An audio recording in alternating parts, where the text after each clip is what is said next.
Welcome to our channel. Today, we will show you how to disable show message on Messenger notifications on your Android device.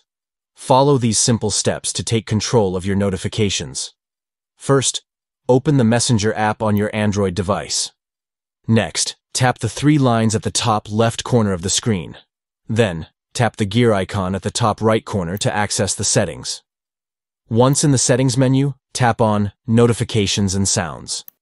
Scroll down until you find the option for Notifications Previews. Simply turn off this option by toggling the switch. By following these steps, you can prevent the content of your messages from being displayed in your Messenger notifications. This can help you maintain your privacy and keep your messages confidential. So there you have it.